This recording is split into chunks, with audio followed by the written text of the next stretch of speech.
Hello super learners. कुछ major changes है class 10th board exam और 12th वालों के एग्जाम के टाइम टेबल में।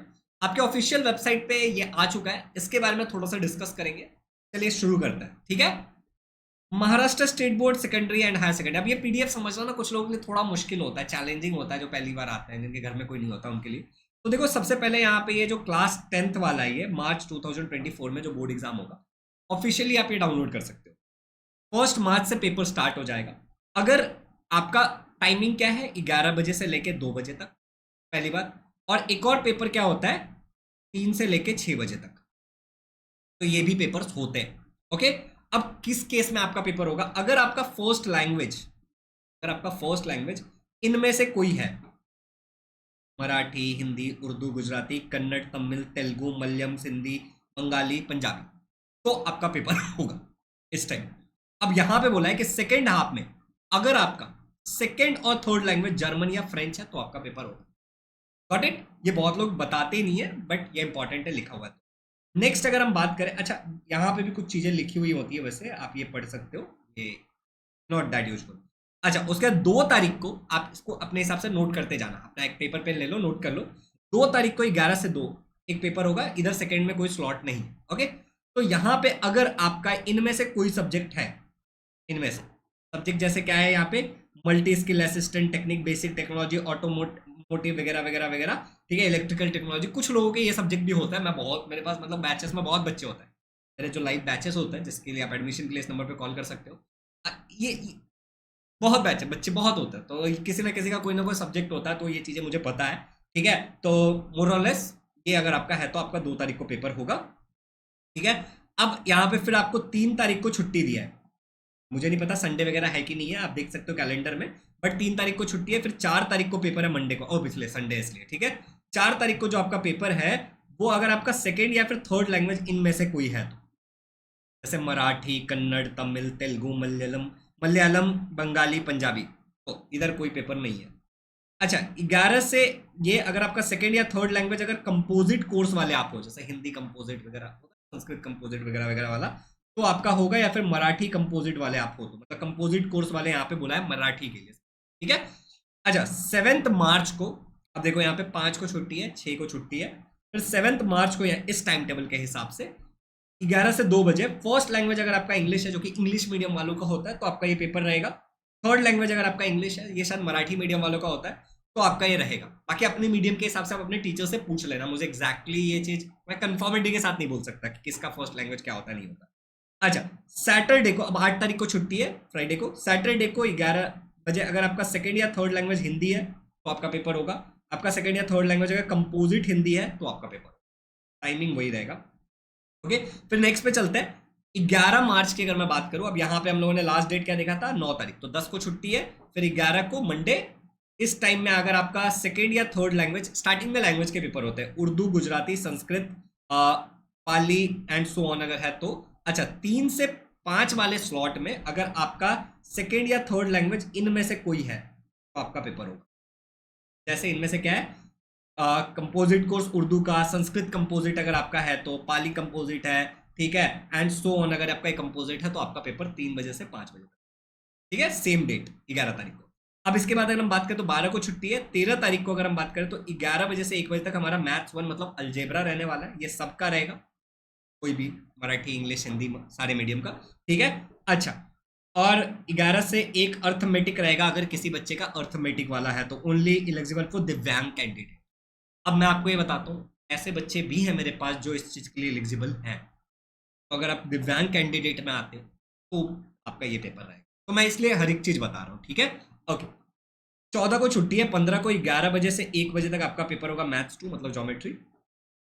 17 को छुट्टी है, 18 को आपका पेपर होगा 11 से 1 सेकेंड साइंस 1 मतलब साइंस पार्ट 1, और 11 से 1 फिजियोलॉजी, हाइजीन, होम साइंस, ये दिव्यांग वाले बच्चों के, ठीक है, ओके। मूविंग फर्दर, वेडनेसडे को आपका 19 को छुट्टी है, वेडनेसडे को आपका 11 से 1 आपका साइंस एंड टेक्नोलॉजी पार्ट 2 का पेपर, ठीक है।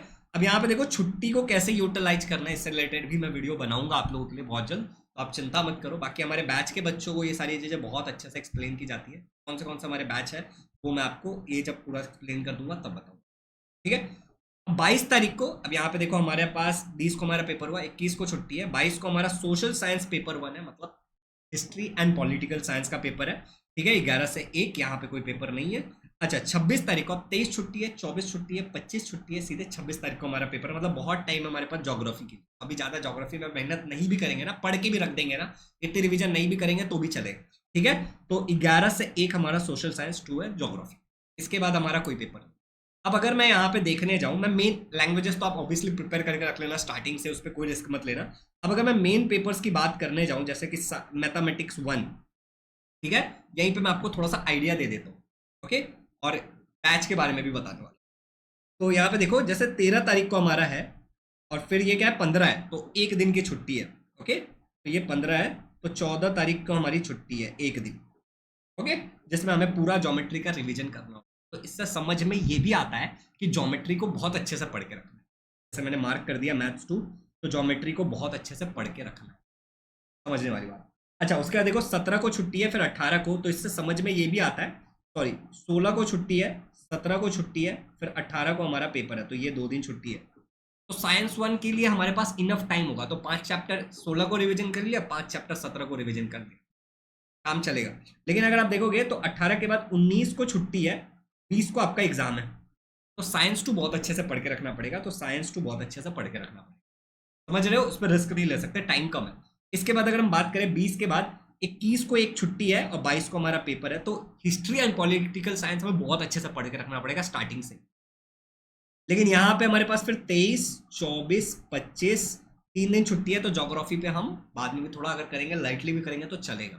तो ऐसे ना, अब यहाँ पे तो मैंने एक आपको ओवरऑल बता दिया कि करके रख सकते हैं, नहीं करके रख सकते, लेकिन अगर आप ऐसे डिटेल में जानना चाहते हो कि क्या करके रख सकते हैं सर, राइट, एग्जैक्टली क्या करके रख सकते हैं, कैसे करके रख सकते हैं, कितना करके रख सकते हैं, ठीक है, तो मैं आपको सजेस्ट करूंगा कि आप हमारे बैच को ज्वाइन करें। देखो बहुत सारे बच्चे ज्वाइन करते हैं, हमारे बोर्ड का रिजल्ट, अब टाइम टेबल आ गया ना, अब मैं आपको बताता हूँ, ठीक है। इस वीडियो में मैं दिखा नहीं पाऊंगा, एक्चुअली मैं शूट कर रहा था क्लास 9th का एक 1 शॉट वीडियो, तो इसके लिए मैं आपको दिखा तो नहीं पाऊंगा क्योंकि वीडियो बहुत अनवांटेड लंबा बन जाएगा। बट आपको पता है हमारे बैच में पढ़े हुए बहुत सारे बच्चों को 100% तक मिला है, क्योंकि हम ऐसे स्ट्रैटेजी से प्रिपेयर करते हैं टाइम टेबल आने के बाद। अगर आपका बैकलॉग बहुत ज्यादा है तो आप हमारे बैच में आइए, अगर आपको रिवीजन करने में प्रॉब्लम होता है तो आप हमारे बैच में आइए, टाइम मैनेजमेंट एक इश्यू है तो बैच डेफिनेटली आपके लिए, डेफिनेटली आपके लिए, ठीक है। आप बैच में आइए, आपको पूरा सिलेबस पढ़ाया जाएगा दिवाली के बाद से। मैं आपको बता रहा हूँ, आप हमारे आरएम बैच में लेते हो तो ऑल सब्जेक्ट है, उसका प्राइस 6,000 रुपए है, जो साफ है भाई, ठीक है। हम सारे सब्जेक्ट पढ़ाएंगे, संस्कृत भी पढ़ाएंगे, आपको टेस्ट सीरीज भी मिलेगा, चेक करके भी पेपर मिलेगा, ऑब्जेक्टिव सब कुछ है। मतलब आप नंबर पे आप कॉल करना ना, जो ये नंबर आपको दिख रहा था ना 8527529111, उस पर कॉल करना, या फिर एप्लीकेशन डाउनलोड करके थोड़ा रीड करना, कॉल करना, आपको ज्यादा अच्छे से समझ में आएगा, ठीक है। लक्ष्य बैच में केवल 3 सब्जेक्ट है, साइंस, मैथ्स, इंग्लिश, उसका प्राइस 3,000 रुपए, बट 2,500 रुपए में मिल जाता है आपको, ठीक है। उसके बाद हमारा एक टेस्ट सीरीज है जिसमें साइंस, मैथ्स और इंग्लिश है, इंग्लिश नहीं सोशल स्टडी है। अब हम सेमी इंग्लिश को भी पढ़ाते हैं, इंग्लिश मीडियम को भी पढ़ाते हैं, गॉट इट। और एक बुक भी है PYQ वाली, तो आप ऑब्वियसली कॉल करिए, ज्यादा बेटर आपको जानकारी मिलेगी। देखो everyone will not take this batch, few people will take decision, जो डिसीजन लेता है उसके लाइफ में चेंजेस आता है, got it. Personal mentorship included है, तो आपको एग्जैक्टली बताया जाएगा कि क्या क्या पढ़ के रखना है पहले से, और क्या क्या चीजें एग्जाम से पहले बहुत अच्छे से पढ़ना है, समझ रहे हो। तो ऐसे बहुत सारी यूजफुल चीजें, तो आपको टाइम टेबल तो मैंने बता ही दिया, साथ साथ ये सारी चीजें भी बता दी है। आप क्या करोगे, अब आपका काम क्या है, आप डिस्क्रिप्शन में दिए गए नंबर से और लिंक से एप्लीकेशन डाउनलोड करोगे, ठीक है। एप्लीकेशन डाउनलोड करेगा तो आप अपना बैच एक्सप्लोर कर लेना, और अगर आपको हमारी हेल्प चाहिए तो इस नंबर पे कॉल करके आप बैच ज्वाइन कर लेना। और अगर आपको मुझ पर ट्रस्ट है ना, आपने कभी मुझसे पढ़ा है, आपको पता है कि शुभम भैया ना बढ़िया चीज़ देते हैं, जेन्यून देते हैं, टाइम पास नहीं देते, बहुत अच्छे से एक्सप्लेन करते हैं, तो आप सीधे बैच ज्वाइन करके मुझे कॉल करना, बोला भैया मैंने ज्वाइन कर लिया, मुझे बहुत खुशी मिलेगी, ट्रस्ट में, ठीक है। यूट्यूब पे फ्री है चीज़ें, इसलिए फ्री है, लेकिन ये फ्री करने के लिए बहुत पैसा लगता है, बच्चों इस क्वालिटी के लिए, कैमरा के लिए, माइक के लिए, जो टीचर्स काम कर रहे हैं उनको पैसा देने के लिए पैसा लगता है, और वो बैच सेल होने से ही आता है। Thank you so much for understanding, join the batch, इस टाइम टेबल के अकॉर्डिंग कैसे प्रिपेयर करना है, I will let you know, happy learning. इस वीडियो को मैं डाल